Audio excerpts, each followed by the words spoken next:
Sahabat yang dimuliakan oleh Allah Subhanahu wa taala, ada nikmat yang Allah berikan kepada kita yang mungkin kita tidak sadari, yakni nikmat berbicara dengan lidah.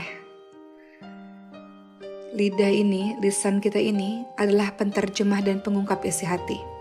Perhatikan surah Ar-Rahman ayat 1-4. Allah Subhanahu wa taala berfirman, sahabat sekalian, A'udzu billahi minasyaitonir rajim. Ar-Rahman 'allamal Qur'an, khalaqal insan 'allamahul bayan. Allah yang Maha Pemurah, yang telah mengajarkan Al-Qur'an. Allah menciptakan manusia, mengajarnya pandai berbicara. Atau dalam surah Al-Balad ayat 8-9 Allah Subhanahu wa taala berfirman, bukankah kami telah memberikan kepadanya 2 buah mata, lidah dan 2 buah bibir, walisana wa syafatain. Jadi nikmat yang sering kita lupakan yang Allah berikan kepada kita adalah nikmat lisan ini, kemampuan kita untuk berbicara, untuk menerjemahkan isi hati kita. Mari kita lihat teman-teman sekalian, apa sabda Rasulullah SAW berkaitan dengan lisan ini. Pernah ada seseorang bertanya kepada Rasulullah, ya Rasul, apakah atau sesuatu apa yang terbanyak yang dapat memasukkan manusia ke dalam syurga? Maka Rasulullah SAW menjawab, takwa kepada Allah dan akhlak yang baik. Lalu ditanya lagi, sesuatu apakah yang paling banyak yang dapat memasukkan manusia ke dalam neraka? Lalu Rasulullah SAW menjawab, mulut dan kemaluan. Dalam hadis lain, Rasulullah juga ingatkan pada kita semua, barang siapa yang dapat menjaga lisan dan kemaluannya karenaku, maka aku akan menjamin untuknya syurga. Jadi, nikmat lisan ini dipergunakan dengan sebaik-baiknya, karena kalau tidak, ternyata paling banyak orang masuk ke neraka, salah satunya karena tidak memperhatikan apa yang keluar dari mulutnya. Lidah itu sesuatu yang tak bertulang. Kita mudah mengatakan sesuatu tanpa memikir dampaknya terlebih dahulu. Sehingga alangkah lebih baik kalau kita berpikir dulu sebelum kita mengeluarkan kalimat demi kalimat. Karena bencananya luar biasa. Bencana lidah itu luar biasa. Apa saja sih bencana lidah, bencana lisan itu apa saja sih teman-teman sekalian? Pertama, ia akan menjadi bencana yang luar biasa kalau kita gunakan lidah atau lisan kita ini untuk berbicara yang batil atau yang sia-sia. Lidahnya tidak dipergunakan untuk hal-hal yang positif. Lidahnya untuk berdoa kepada selain Allah, atau lidahnya digunakan untuk berdusta atau bersaksi palsu. Teman-teman ketahui bahwa Arab jahiliyah saja menganggap dusta itu adalah aib yang tercela dan memalukan. Dan orang-orang akan mengingat dalam waktu yang sangat panjang dan akan dicap sebagai pembohong. Orang Arab jahiliyah saja punya adab yang baik dalam hal berbicara yang jujur.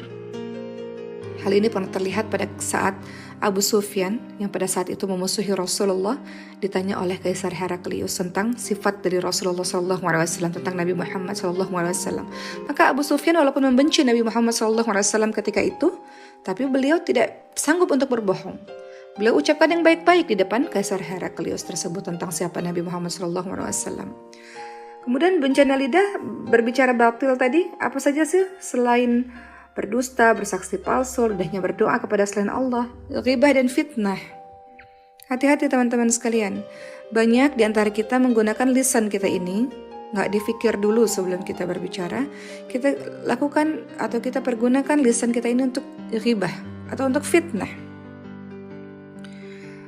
Hal ini pernah terjadi juga teman-teman sekalian pada kisahnya Siti Aisyah radhiyallahu anha. Bagaimana beliau difitnah. Ya, teman-teman nanti lihat dalam surah An-Nur ayat 11-26. Bagaimana Allah pada akhirnya menurunkan jawaban atas beredarnya fitnah yang menimpa Ummul Mukminin Aisyah radhiyallahu anha. Karena pada saat itu Siti Aisyah difitnah berselingkuh dengan salah seorang sahabat Nabi Sufyan bin Mu'attal radhiyallahu anhu, sehingga seluruh orang di Madinah percaya dengan fitnah itu. Orang yang dicintai oleh Rasulullah SAW, yang salihah luar biasa, masih difitnah, dan hampir semua orang di Madinah percaya dengan hal tersebut. Ya, jadi lisan kita tidak boleh digunakan untuk ghibah dan untuk memfitnah orang. Teman-teman perhatikan surah Al-Hujurat ayat ke-12. Allah Subhanahu wa taala berfirman, A'udzu billahi minasyaitonir rajim. Ya ayyuhalladzina amanu jtanibu katsiran minadh-dhanni inna ba'da dhanni itsmun wa la tajassasu wa la yaghtab ba'dukum ba'dha ayuhibbu ahadukum ay ya'kula lahma akhihi maytan fakarihtum. Jangan kita ini suuzon sama orang. Jauhi kebanyakan dari prasangka karena sebagian prasangka adalah dosa. Jangan cari-cari kesalahan, jangan menggunjing, ghibah, fitnah orang. Karena hal ini seperti memakan bangkai saudara sendiri. Kemudian lisan ini juga bencana luar biasa kalau kita gunakan untuk namimah, untuk adu domba, untuk memecah belah umat Islam. Contoh seperti yang dilakukan oleh Abdullah bin Ubay bin Salul dalam perang Uhud misalnya. Memecah belah umat Islam, mengadu domba. Ngapain kalian semua perang dalam perang Uhud? Pada saat itu ada 1000 pasukan Uhud. Ngapain kalian ikut perang? Untuk apa kalian mati sia-sia begitu saja? Akhirnya diadu domba. 300 orang pasukan Islam mundur gak jadi perang karena mendengar kalimat dari Abdullah bin Ubay bin Salul yang kerjaannya memecah belah umat Islam. Termasuk juga bencana dari lisan teman-teman sekalian adalah merendahkan orang atau merusak kehormatan seorang muslim. Pernah terjadi ini di zamannya Rasulullah SAW. Seorang sahabat namanya adalah Ibnu Mas'ud radhiyallahu anhu yang diejek-ejek kakinya kecil oleh sahabat-sahabat lainnya. Maka Rasulullah membela Ibnu Mas'ud radhiyallahu anhu tersebut yang mengatakan bahkan kakinya lebih berat daripada gunung Uhud. Atau dalam hadis riwayat Ahmad, Rasulullah SAW bersabda, sesungguhnya si fulana saum, puasa di siang hari, tahajud di malam hari, namun akhlaknya buruk, suka menyakiti hati tetangga dengan mulutnya. Maka Rasul bersabda, tidak ada kebaikan pada diri fulana tersebut dan dia termasuk ahli neraka. Jadi teman-teman sekalian, hati-hati dengan lisan kita. Termasuk bencana lisan tadi, yang pertama adalah berbicara batil, hal yang sia-sia yang tidak ada gunanya, yang di dalamnya ada dusta, kemudian bersaksi palsu, ghibah, fitnah, namimah, adu domba, termasuk juga sumpah serapah atau bernyanyi-nyanyi lagu yang tidak ada manfaatnya sama sekali. Dan juga bisa menjadi bencana lidah, bencana lisan juga. Dan berikutnya yang kedua, bencana dari lidah atau bencana dari lisan adalah kalau kita diam dari kebenaran yang wajib diucapkan. Maknanya adalah ada maksiat di depan mata, lalu kita diam saja. Ya. Ingat perkataan Sufyan Ats-Tsauri rahimahullah, beliau berkata, ibadah yang pertama kali adalah diam, kemudian menuntut ilmu, mengamalkan, menghafal, dan menyampaikannya. Jadi gak boleh tuh kalau orang Islam mengatakan, sudahlah maksiat urusannya dia. Saya sih menghargai kalau dia mau buat maksiat, dia mau zina, itu urusan dia, bukan urusan saya. Gak bisa. Seorang muslim itu kalau ada maksiat depan mata gak boleh dia diam saja. Kalau ada maksiat yang diketahui gak boleh dia diam saja. Kata Rasulullah apa? Halangi keburukan itu dengan kekuasaanmu, dengan tanganmu. Kalau gak bisa dengan lisan. Kalau tidak bisa ingkari bahwa itu perbuatan yang tidak benar di hadapan Allah Subhanahu wa Ta'ala. Jadi teman-teman sekalian, hati-hati dengan lisan kita, karena bencana lisan atau bencana lidah itu bisa mengenai pribadi, masyarakat, atau umat Islam secara keseluruhan. Rasulullah SAW ingatkan, man kana yu'minu billah wal yawmil akhir falyakul khairan aw liyasmut. Barang siapa yang beriman kepada Allah dan hari akhir, hendaklah dia berkata-kata yang baik atau dia diam. Atau dalam hadis lain, Rasulullah SAW ingatkan, sesungguhnya ada seseorang yang berbicara dengan satu kalimat dan dia tidak menganggapnya berbahaya dengan sebab satu kalimat itu, justru dia akan terjungkal selama 70 tahun ke dalam neraka. Ya, jadi maknanya dia menganggap remeh-temeh lisan yang dia keluarkan atau kalimat yang dia keluarkan, padahal justru kata-kata yang dia keluarkan membuat dia masuk ke dalam neraka Allah Subhanahu wa Ta'ala. Jadi think before posting, misalnya kalau di sosial media, berpikir sebelum posting segala sesuatu, berpikir sebelum berbicara. Apa kata Imam Syafi'i rahimahullah, sahabat sekalian? Jika seseorang menghendaki berbicara, maka sebelum berbicara hendaklah dia berpikir. Jika jelas nampak maslahatnya, maka berbicaralah. Dan jika ragu-ragu, maka jangan berbicara sampai jelas maslahatnya. Begitu teman-teman sekalian. Atau dari Sufyan bin Abdullah, ia berkata, aku berkata, wahai Rasulullah, katakan kepadaku dengan satu perkara yang aku berpegang dengannya. Maka Rasul menjawab, katakanlah Rabbku adalah Allah, lalu istiqamahlah. Lalu Sufyan bin Abdullah ini berkata lagi, "Wahai Rasulullah, apakah yang paling Anda khawatirkan atasku?" Maka Rasul pun memegang lidah beliau sendiri dan bersabda, ini nih lisan ini yang paling berbahaya, yang paling dikhawatirkan.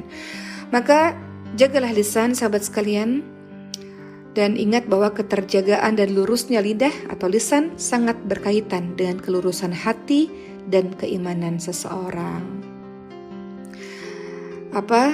Yang dikatakan oleh Nabi Muhammad SAW, iman seorang hamba tidak akan istiqamah sehingga hatinya istiqamah, dan hati seorang hamba tidak akan istiqamah sehingga lisannya istiqamah.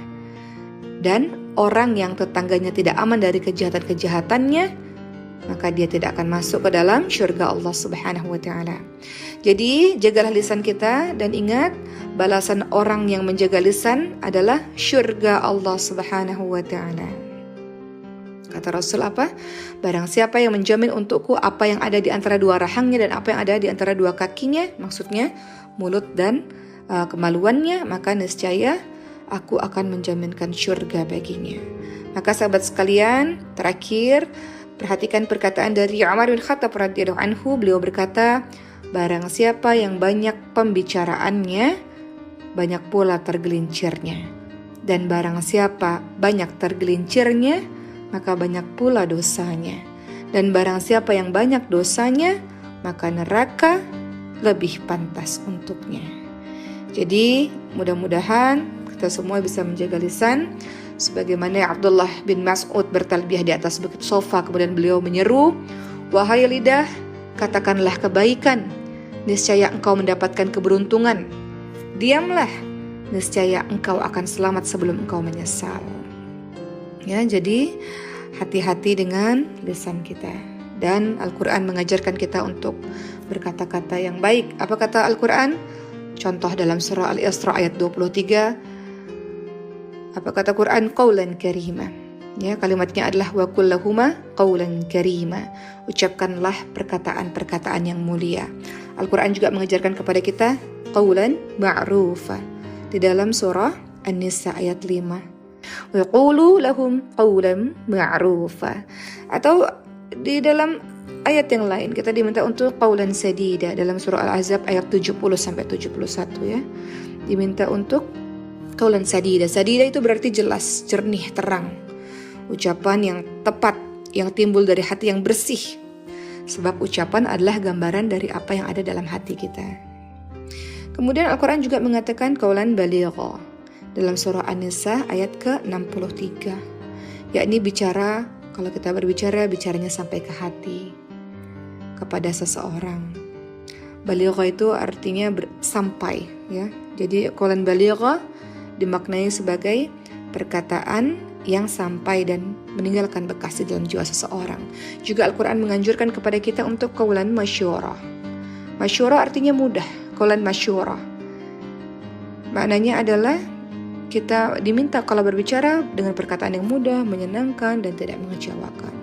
Atau Quran juga mengajarkan pada kita untuk berbicara qawlan layyina, yaitu bicara lemah lembut. Perhatikan surah Thaha ayat ke-44.